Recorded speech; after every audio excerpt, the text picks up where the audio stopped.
The speaker is Dr. Munjit Park from PCS IBS Institute. His title is Twisted Bilayer Magnet. Could you start? Okay, thanks, Professor Sang-Jin Shin. So, first of all, I would like to appreciate the Professor Sang-Jin Shin and also other organizers of this wonderful talk, wonderful workshop. And today, I would like to talk about the twisted bilayer magnet. So, it has been 6 years after the discovery of superconductivity in twisted bilayer graphene, and this field of study is now quite mature. So I think it is really time to expand the study of Moire system to various materials, such as transient metal dichalcogenide and magnetic systems. So as one of such direction, today I want to talk about this application of Moire system to the magnetic materials. So before I would like to start my talk, so I would like to acknowledge my collaborators. So it has been like 2 to 3 years that I worked on these Moire systems. And I have several collaborators, especially in this archive paper. We have Dr. Kyungmin Kim, which is the main player of this project, and also Dr. Gregory Badnik and Professor Myung-Jun Han and his student Do-Hoon Kim did the first principle calculations. But I also should mention that this listing or category is not very rigorous. So like whenever I have difficulty or problems, I really ask to many different people. So for example, I didn't have any experience before working on magnetic systems. So whenever I had a problem, I got comments from Professor Sang-Bin Lee and Professor Yong-Baek Kim from University of Toronto. So I should really mention that I got really many wisdoms from many different people in this list. So this is the outline of the talk. So I'm going to give a brief overview of the twisted bilayer graphene in more like a personally motivated manner. And I'm going to expand my research to the twisted bilayer magnet and summarize my talk. So in physics, there are many different length scales. For example, in solid state lattice distance is the fundamental length scale, which is characterized by dipole-dipole interaction between the two atoms. Or we can consider larger system, which is a magnetic domain. Here, these magnetic domains are spontaneously generated, and each domain has a different spin polarizations. And the typical size of this magnetic domain is the very important key physical parameters, which characterize the spin-spin fluctuations or spin-spin interaction of the given systems. Or you can even consider larger system, which is outside the scope of condensed matter physics, which is the human SNS network. So in this complex network, we can define length scale as the number of jump, which is the number of hopping, which is required to move to connect from one point to the other. So this maximal length scale, maximal number of the jump, is really the parameter which characterizes how much this given complex network is tightly binded together. If we consider this story of consider story of the length scale bring the length scale into many body systems, now more than 2 length scales start to compete each other.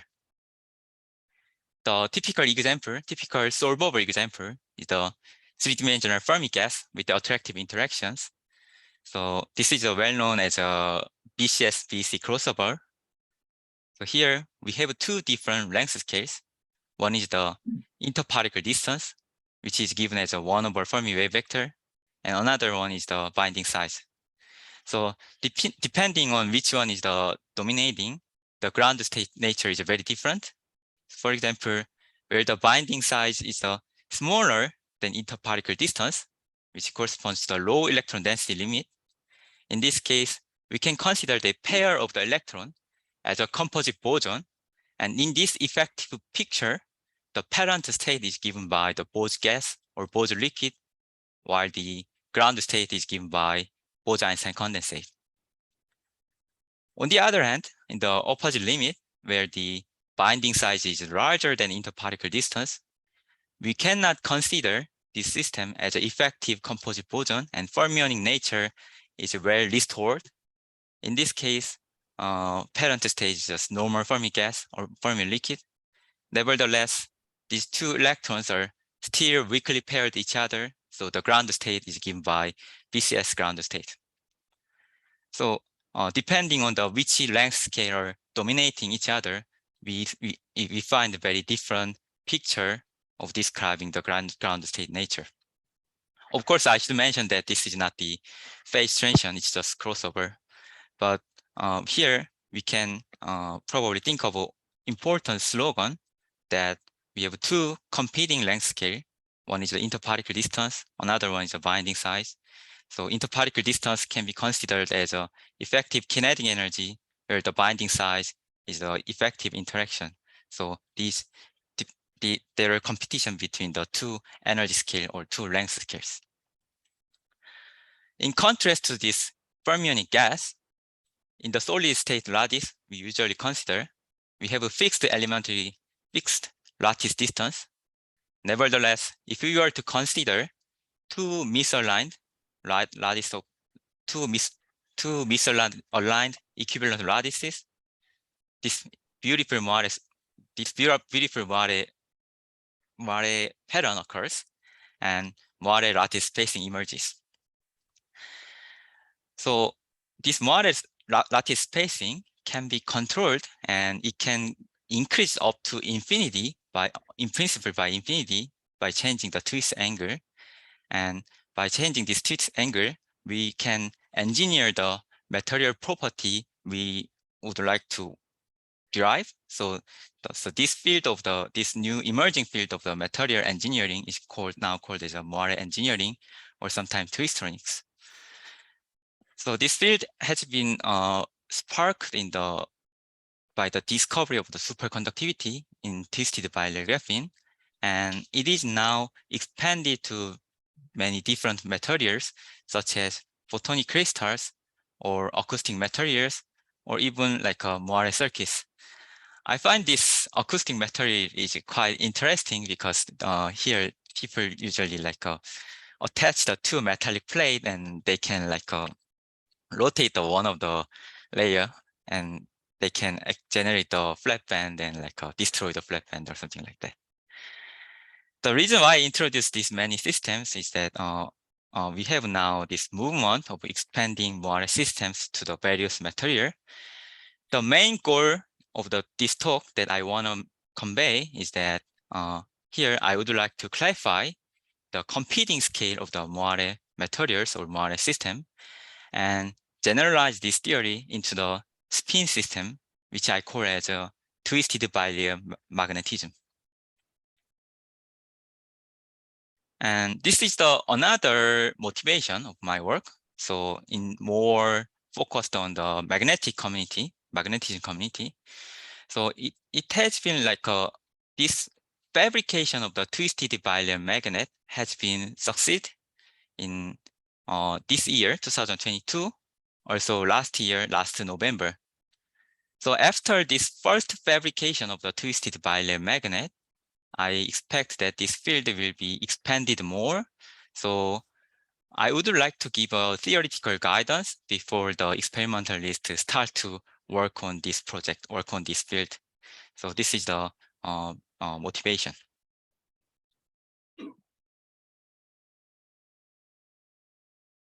So let me give the overview about twisted bilayer graphene. So it will be very convenient that if I list down what the results are in the twisted bilayer graphene as a function of the twist angle.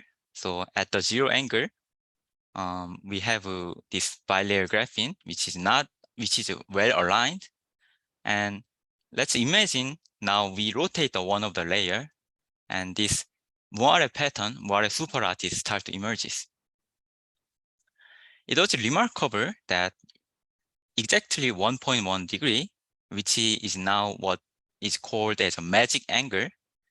In this magic angle, somehow superconductivity and Madi insulator phase are found. At the same time, near this angle also, fractional quantum phases are also found. So this 1.1 degree, people think that there is a signature of the enhanced correlation, electron correlation in near this 1.1 degree. And we can consider this magic angle as a reference point. And in the lower angle, near the 0 degree, what happens is that there is a spontaneous generation of the lattice domain. So what happens is the carbon lattice itself starts to rotate to form this untwisted domain wall. And the electronic structure living upon this domain wall is characterized by this network model, where these lines represent the one-dimensional edge channel flowing the domain wall of the twisted bilayer. Or we can consider even larger angle limit. In the large angle near the 30 degree, what happens is this emergent C12 rotational symmetry. We know that in two-dimensional crystallography, C12 rotation symmetry is forbidden. So the physical consequence is the quasi-crystal. So the electronic state living on this quasi-crystal genuinely has this fractal structure or quasi-crystalline structure.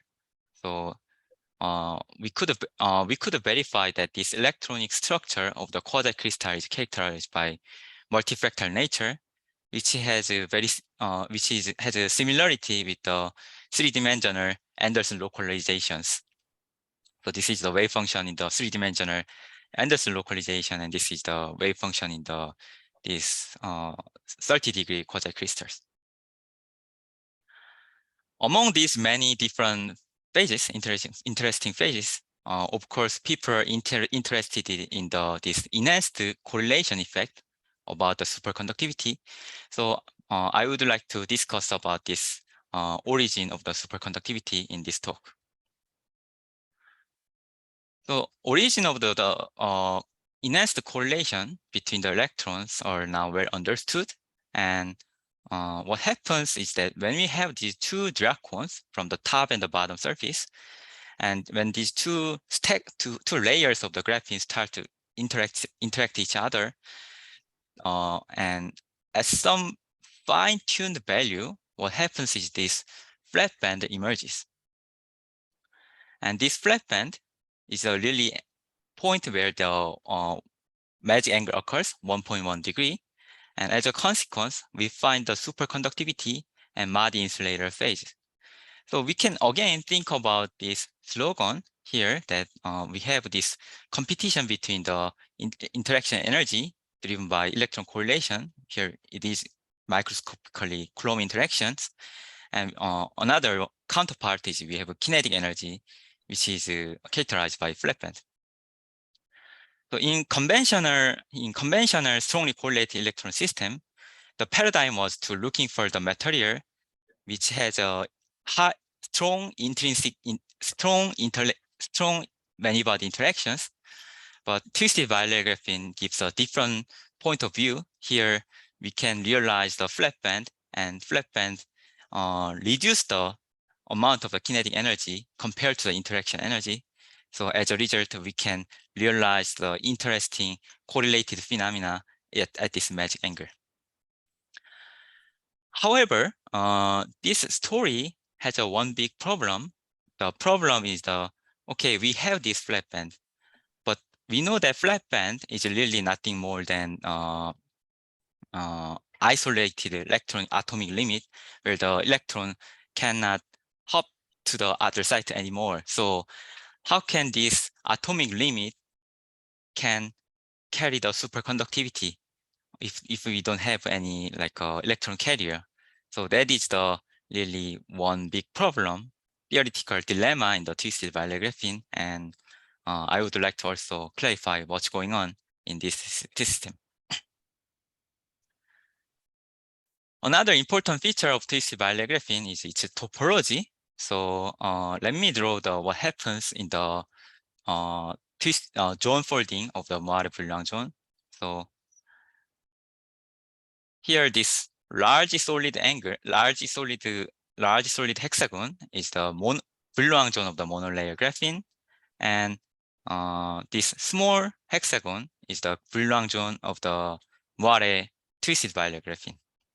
And this is the one of the specific angle where the size of a Moire unit cell exactly folds 7 times of the monolayer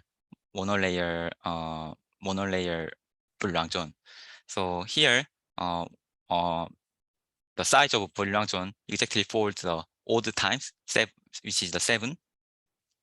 And it turns out that this odd number of the zone folding is very genuine in the Moire structure.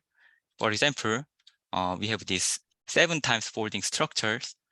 In the another angle, we have 19 times folding structures. So why this odd number occurs? The reason is that we have always an Emergent partner. For example, 2 and 3 is the Emergent partner, and 4 and 5 is the Emergent partner, and 6 and 7 is the Emergent partner.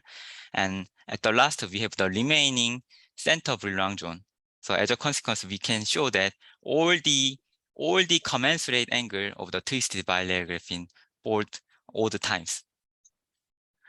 Interestingly, it turns out that this odd number of the zone folding structure exactly corresponds to the non-trivial topological invariant, which is known as TFL15 number. So in this TFL15 index, the topological insulator phase, non-trivial topological phase, is characterized by this odd number of the zone folding.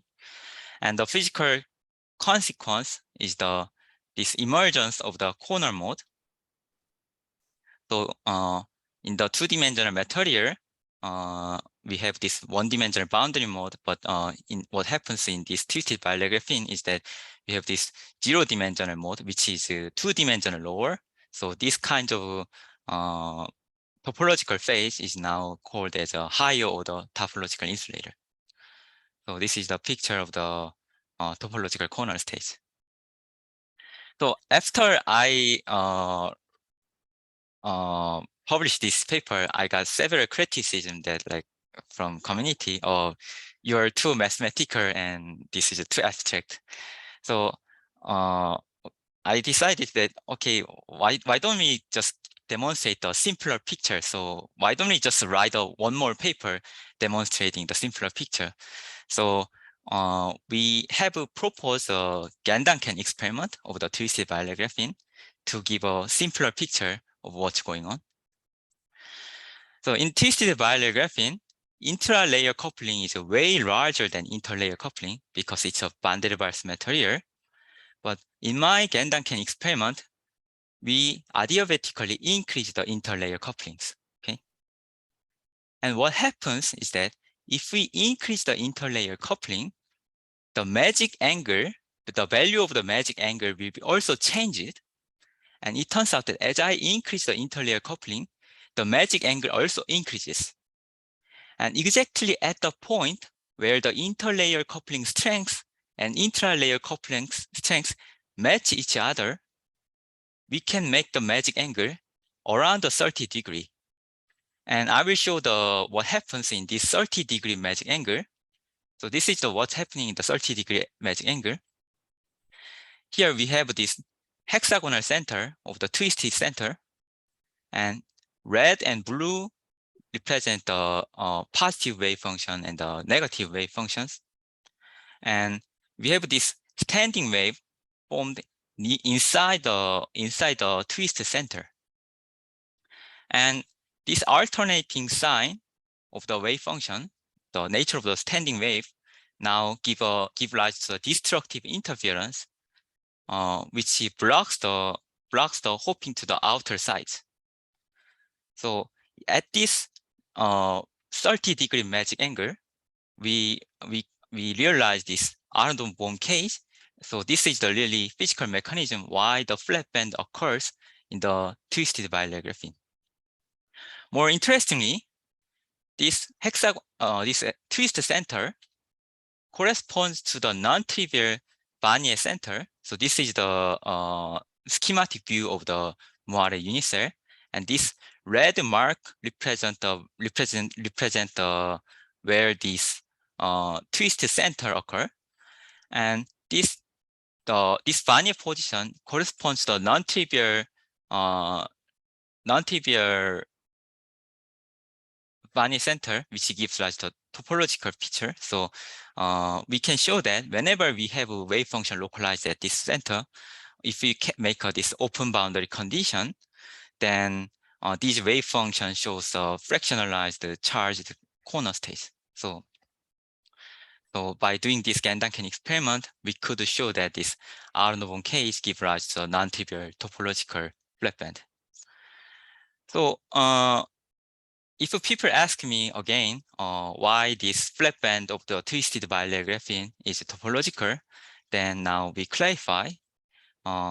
We have this non-trivial second steeper Pt number, which is quite abstract and mathematical, but this topological invariant gives rise to the non-trivial polarization, which is the non-trivial polarization, and this really comes from the R-norm case. So in the electronic band structure and the symmetry of the twisted bilayer graphene, these three things are all equivalent, and this is why I think flat band of the twisted bilayer graphene is very interesting. And here we have this trinity between the topological invariant and physical manifestation and physical mechanism of why it's generated. So why do I suddenly talk about the topology of twisted bilayer graphene? Because this topology indeed play a very important role in the BKT transitions. So this non-trivial topology is characterized by the is there a question or? Yes, I have one question. Can you go back? No, just stop there. Yeah. So when you have a, topological flat band, what is the region of this flatness? Is it entire Brillouin zone, or is it maybe some limited region of? Oh yeah, okay. So really funny thing is that this at this 30-degree angle, what happens is in real space we have this perfect R-norm case. So I should mention that this 30-degree magic angle is a bit different from the 1.1-degree magic angle, because here we have a perfect destructive interference pattern. Yeah. So perfect means that the flat band exists over for all entire Brillouin zone? Yes, that is right. But what happens in the 1.1-degree magic angle is that this destructive interference partially occur in one of the direction in the Brillouin zone, so that in that direction it realizes a flat band, but the whole Brillouin zone is not a flat band. Yeah. So it just shows partial flat band, but so here in a sense it's a stronger. Yeah, it's stronger. Yeah, it is stronger. Thank you. Yeah. So this was really for the clarification of what's going on in the by doing some Gendanken experiment, but we could make some good publications in this light science and applications. And I would like to talk about why this topology is again important in the superconductivity, because this topology is really characterized not the quantum geometry in the momentum space.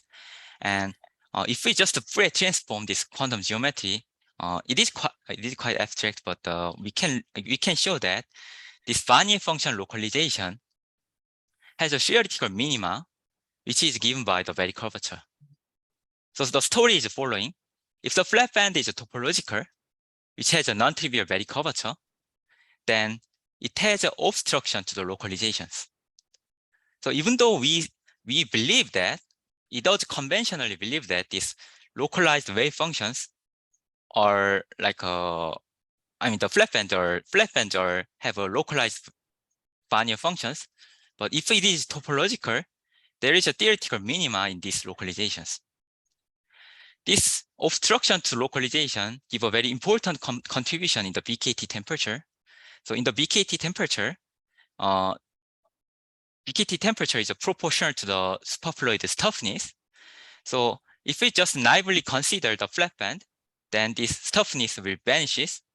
But since it is topological, so it has additional contribution from the topological nature, or I should say more rigorously quantum geometric nature. So this toughness is really calculating the coherence between the two different sites, between the two different sites, correlation of the two different sites. And wave function is, if wave function is maximally localized and they do not communicate each other, then this toughness will be 0. But since we have a topological flat band, these two sites can interact each other through this quantum geometrical channel. So this is the generic physical picture. So summing up the story of the twisted bilayer graphene. So this is a genuine picture that I would like to insist. So this is more, I should mention that this is more like my personally motivated picture. So in the single particle level of the twisted bilayer graphene, we have these three things coincide each other. So second steeper fitting number and non-trivial polarization is generated by this Aharonov cage. So these three things make a non-trivial, topologically non-trivial flat band. And this quantum geometric feature now saves the superconductivity and correlated phases in the many-body level. This is the mean field calculation that this phi is the some parameter which characterizes the how much we have the flat band. And this paper was actually never published. It's on the archive, but we could actually show that if we go to the perfect flat band limit, actually the superfluid's toughness, total toughness is perfectly carried by this quantum geometric effect. So this will be the moral of the twisted bilayer graphene. And now I would like to talk about the twisted bilayer magnet. By the way,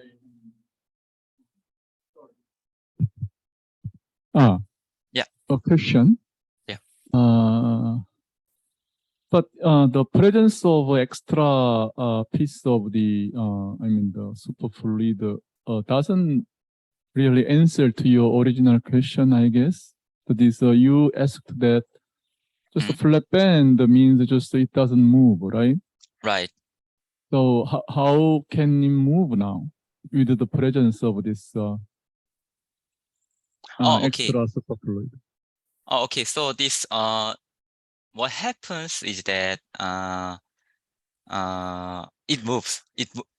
So there is an extra channel that is only appearing in this quantum mechanical feature, so quantum geometrical feature. So I should really say this energy dispersion of the band is rather like a classical picture which doesn't know about this quantum geometry effect. But I would say that the flat band is in any case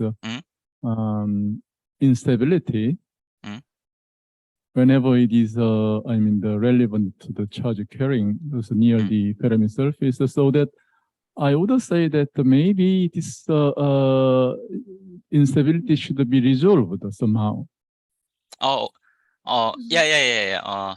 So of course, that means that somehow I don't know where it goes, but flat band should be somehow modified or formed.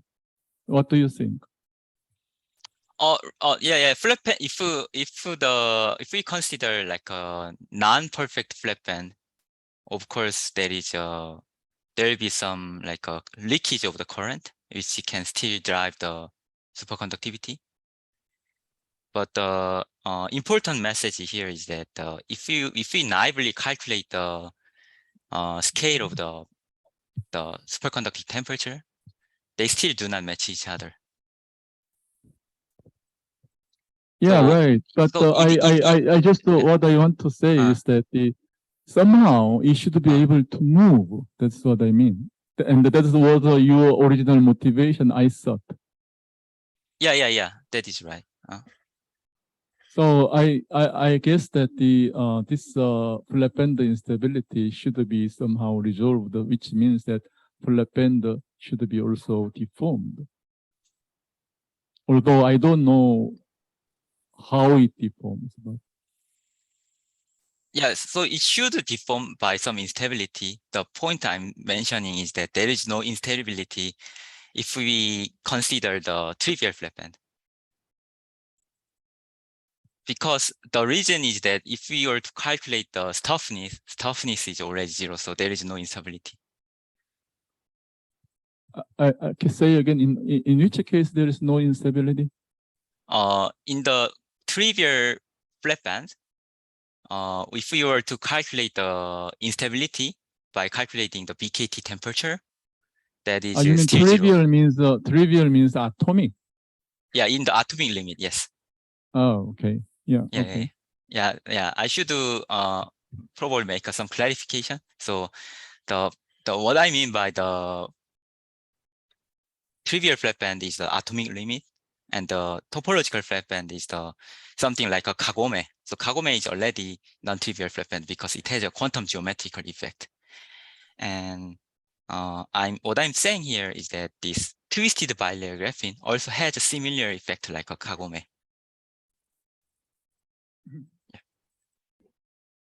So can I ask a different question?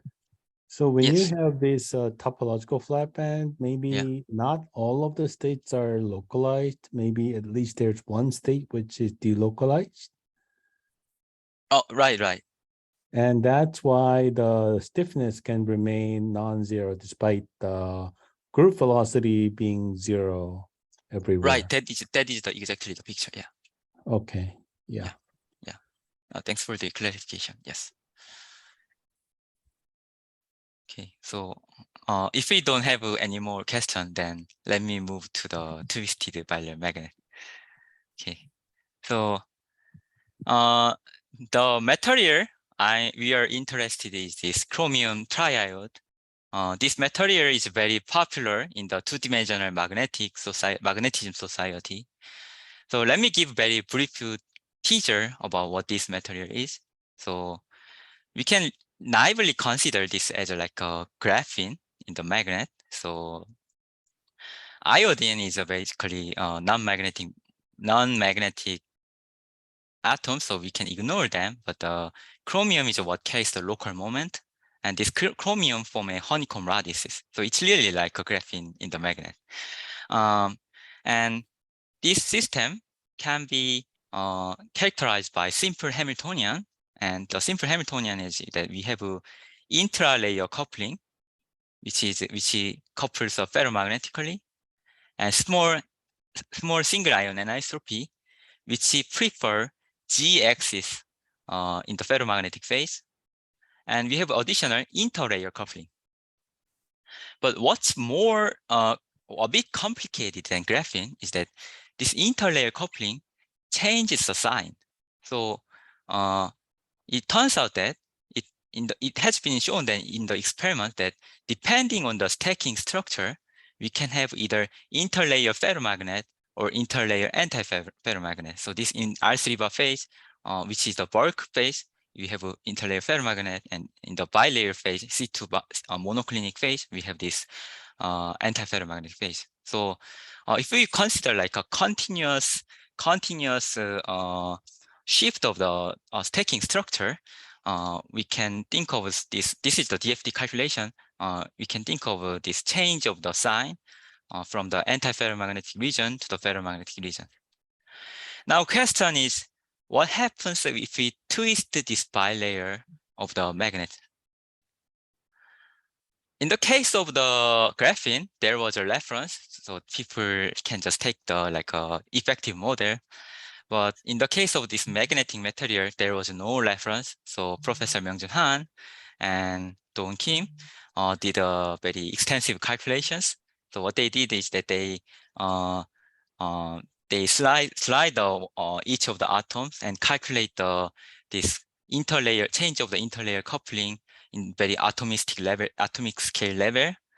And now, and then after we derive this data, and Dr. Kyungmin Kim from PCS IBS takes this data and transfer it to this large spin system, twisted bilayer system, and build a very large spin model. So this is a very atomistic simulation. And before I show the numerical result, we already see very interesting feature. For example, here we have like a local stacking, looks like a monoclinic phase, which would prefer antiferromagnetic phase, while in the we also find this we find this rhombohedral phase, which would prefer the ferromagnetic phase. So this appears inside a single unit cell. So this is our numerical result. So the red line, red represent the antiferromagnetic coupling, and the blue represent the ferromagnetic coupling. And we can make two important observations from this mapping. First of all, within the background of the ferromagnetic phase, we find this antiferromagnetic local patch. So this is the first observation. And actually, this observation has been done by other groups too. But we find another important observation, which is that if we zoom in this picture, where this circle represent this triangle represent the A sublattice, and this inverted triangle represent B sublattice, and we find this pattern which has a explicit AB sublattice symmetry breaking.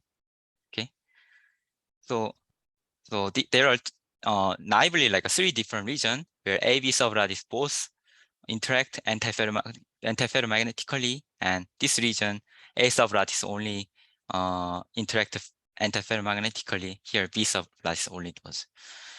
So these are the two important observations. I think Professor Jung. I have a quick question. Do you also have something like a DM interaction between the layers, or is it just FM or AFM between the two layers? That is a very important question. So in the chromium iodine, it is known that there are DM interactions. And in the symmetry perspective, also it is allowed in this twisted bilayer. But here, we only consider the Heisenberg model, okay, for the simplicity.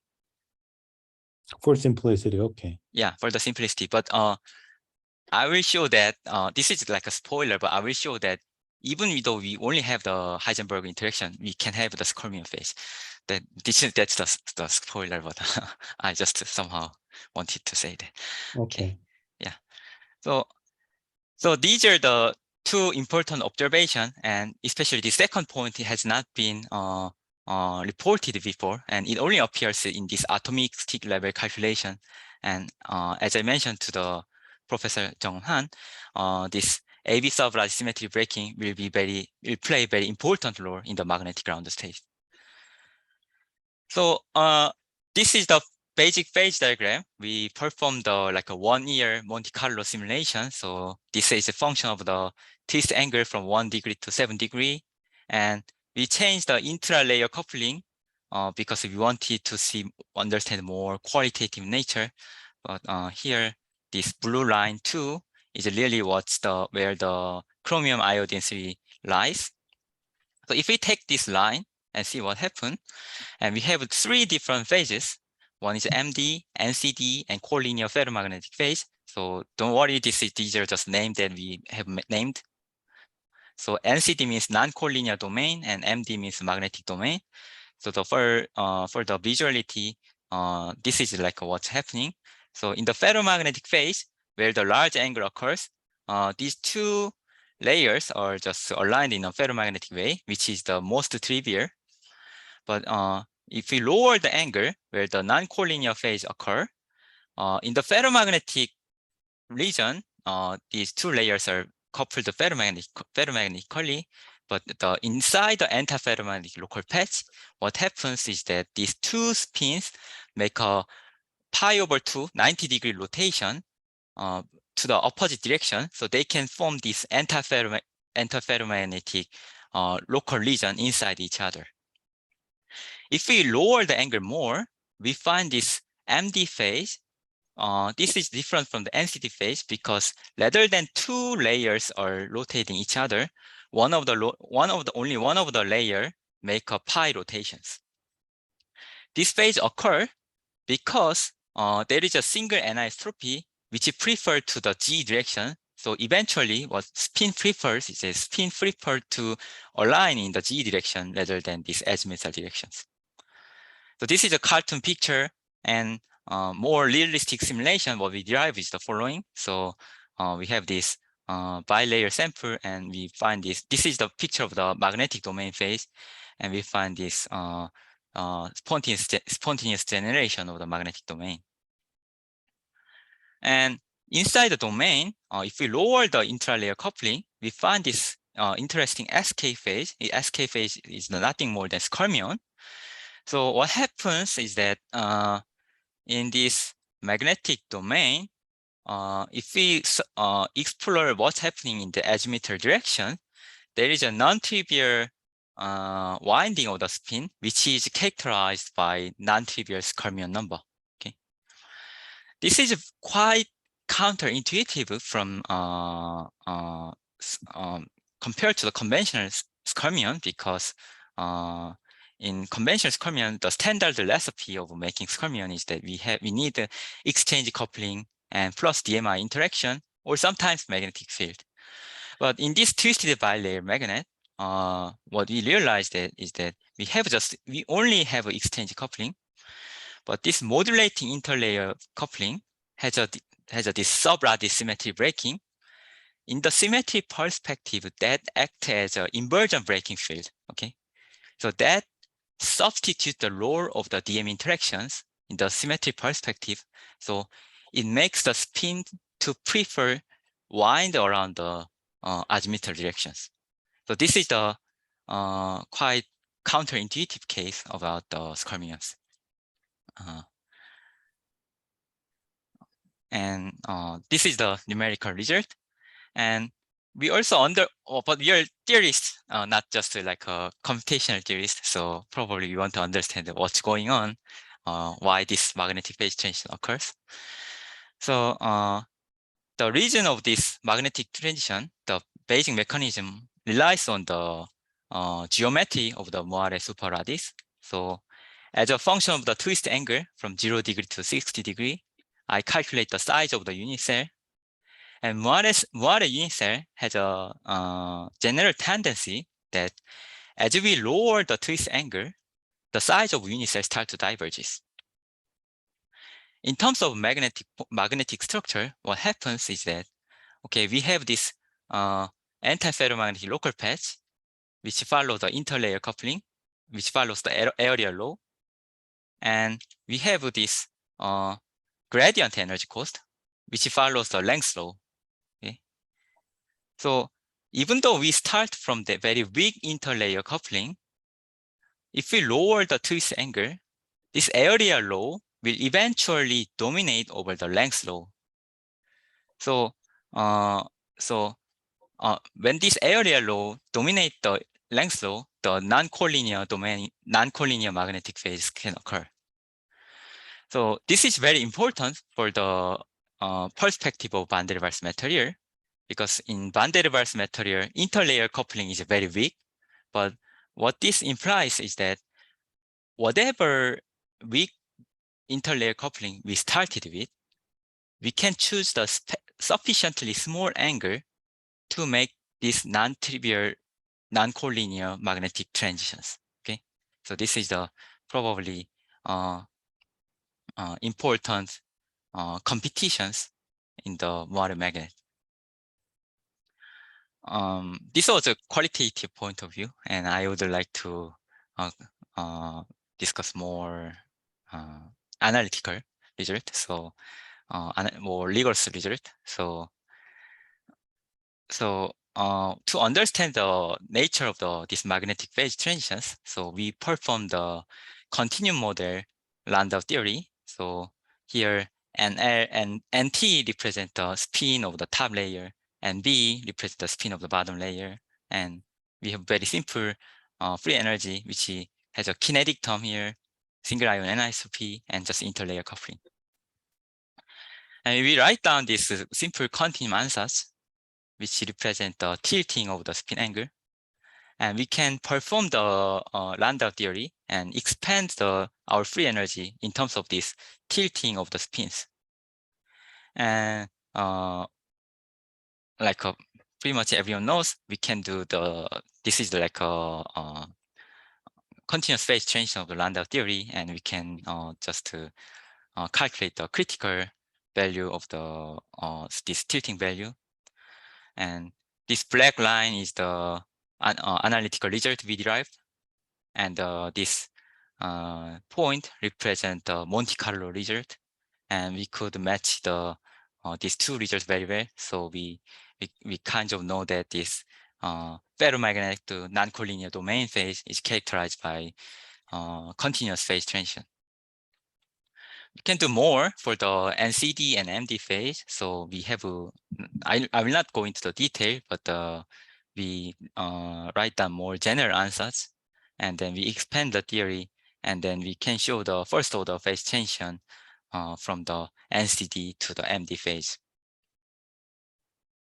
Let me skip this slide. And so overall, we had these three different magnetic phase: ferromagnet, NCD, MD, and we could clarify that, okay, FM to NCD phase is characterized by second order phase transition, which is driven by this competition between the area law and the length law, or interaction energy versus kinetic energy. And NCD to MD phase is characterized by the first order phase transition. Okay. So I was from the graduate school, I was taught that, okay, if we understand the phase and the phase transition, then what's the next task we need to do? And then the next task we need to do is what is the excitations? So, okay, let me talk about what is the excitations of the Moire magnet. To derive the Magnon spectrum of this Moire magnet, we perform the Holstein-Primakov transformation. So to explain what this is, so we have this complicated energy landscape as a function of the parameters in some system parameters of this magnetic system. We find the local ground state, and then we can expand our theory as effective harmonic oscillators. Okay, then in this effective harmonic oscillator, we can now quantize our system using the Holstein-Primakov boson. And this will give us the Magnon spectrum of our complicated system. In honeycomb magnet, what is really important is this emergence of the Dirac Magnon. So this is the neutron scattering data from bulk CRI3, and we find this beautiful emergence of Dirac Magnon at the K point. And this is really similar to the graphene in the Dirac cone. Dirac cone in the graphene.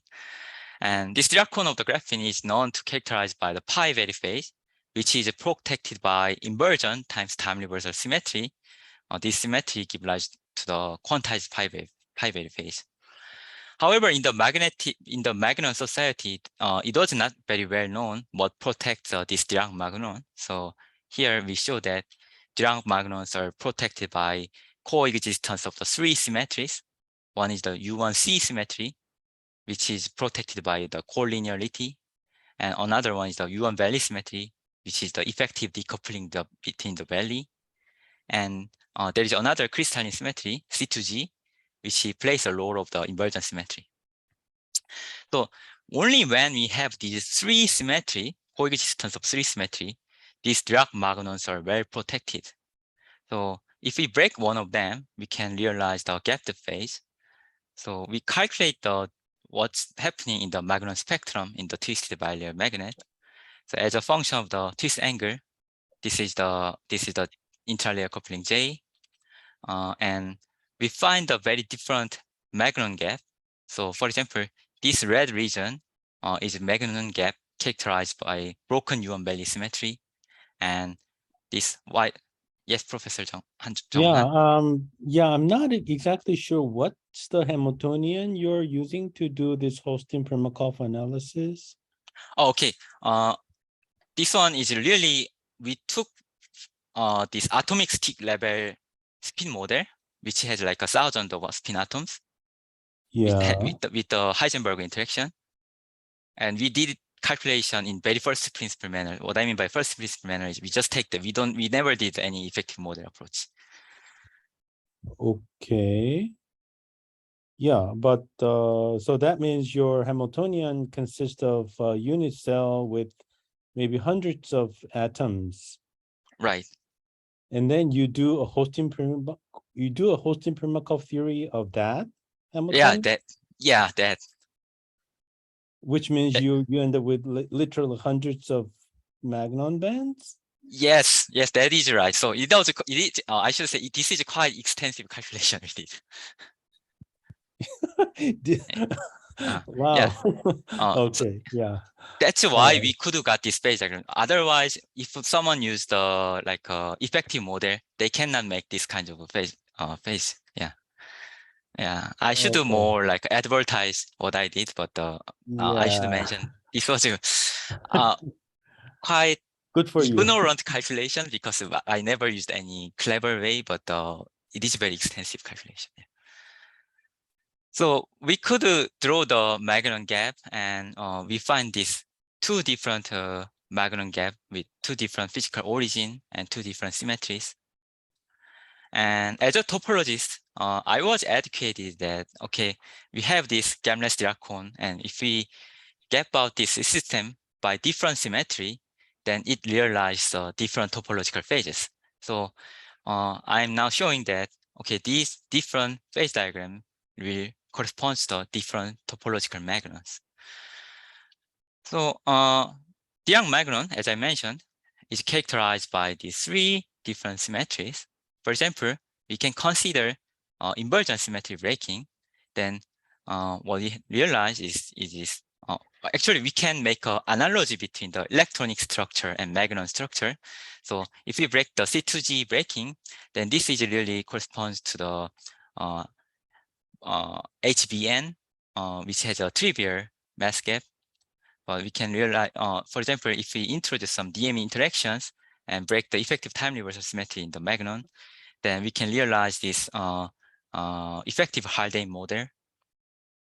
Or we can consider some similar, like a spinor recoupling like a thing. And in this case, it is realized by quantum spinor effect. And we can also consider breaking of Yuan Bailey symmetry. In this case, we can realize the higher order topological insulator phase. So by breaking each of symmetry, we can realize different phases. And so we, as a Professor Jong-han questions, we did this like many spin Hostin-Primakov calculations, and we find that this interlayer antiferromagnet is characterized by zero Chern number, and interlayer ferromagnet is characterized by non-trivial Chern number. So the topological phase in this magnetic domain is characterized by this H-mode flowing the domain of the magnetic domains, and in the case of the ferromagnetic phase, we have different Magnon gap, which is characterized by broken Yuan Bailey symmetry. In this case, we realize the topological corner mode. Okay. I think I've shown this topological corner mode a bit in other conferences. So let me talk about this Magnoni edge mode. This is quite interesting. Actually, we can control this shape of the magnetic domain by changing the changing the twist angle. So in usual domain, we have this localized edge mode around the magnetic domain, and in the in the band structure, this will make a flat band. But we can control the twist angle, And what we can realize is this domain wall with the open connections. Okay, so in this case, what it's realizing is that this chiral edge mode flowing the domain wall from a delocalized edge, and this model is like has a very similar analogy with the Choker-Coddington model, which is well known in the quantum Hall transition. So maybe this is exaggerating, but probably we can make some kind of interesting Magnon highway by controlling this twist angle between the two layers. So I would like to summarize what's happening in this theory of Moire magnet. So I divided it into the 3 different categories: phase transition, and excitations. So in terms of phase, we find these 3 different magnetic phases, and these phases are characterized by first order phase transitions and second order phase transition. We could clarify this nature of the phase transitions. And in terms of excitations, each of different magnetic phases are characterized by different broken symmetries, and we can realize whole different topological magnons in this system.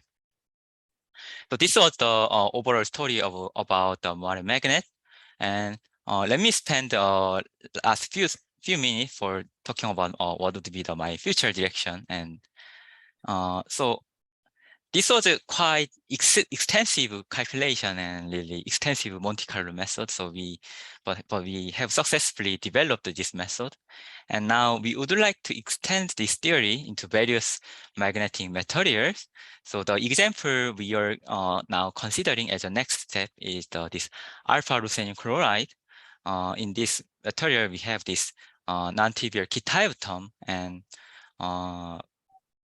we can see what happens in as we twist a bilayer of the alpha ruthenium chloride. And we can also consider many different geometry. For example, we can consider tri-layer or double bilayer, or even you can consider multi-layers. There is no problem in that. Now we are studying this tri-layer problem, and tri-layer problem is quite also show very interesting feature, because what happens is that these middle layers are interacting from both top layer and the bottom layers, and we can make the 2 different stacking structure. One is the inversion preserving configuration, and another is the inversion breaking configurations. So depending on these structures, we can realize a very different magnetic ground state pattern. So I think this will be also interesting direction to extend our research. So let me summarize. So we will study the magnetic theory of Moire magnet. So we have these 3 different phases. We have second order phase transition, first order phase transition. We could make this non-trivial Chromium using only Heisenberg model, and we can realize this magnetic domain characterized by the non-trivial Chern number. Also high order topological insulator, also this topological Magnon network. So I think this is too many results, but the take-home message that I would like to bring is the only one message. So what I want to emphasize that we can make whole different interesting phases only by changing the twist angle. So I think this is a very important, interesting platform, and I think this platform will be more popular in the future. Thanks for listening.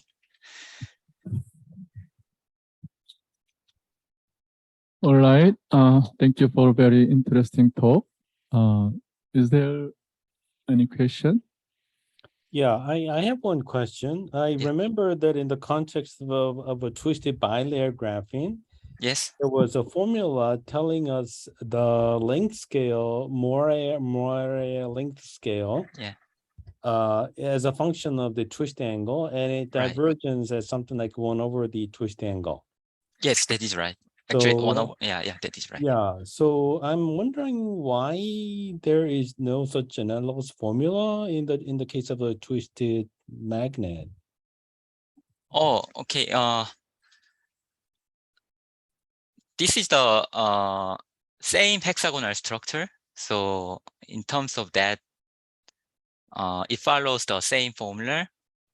But what I would like to emphasize here is that if the unit cell diverges, length scale diverges, then there will be less kinetic energy required to make a gradient of spin gradient. So that is a really key feature of the non-collinear phase in the Moire magnet.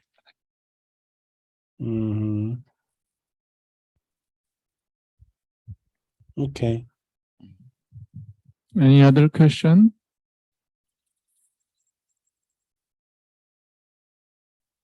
All right. So if not, let's thanks the speaker again, and thank you for joining us, and see you soon. Okay, thank you very much.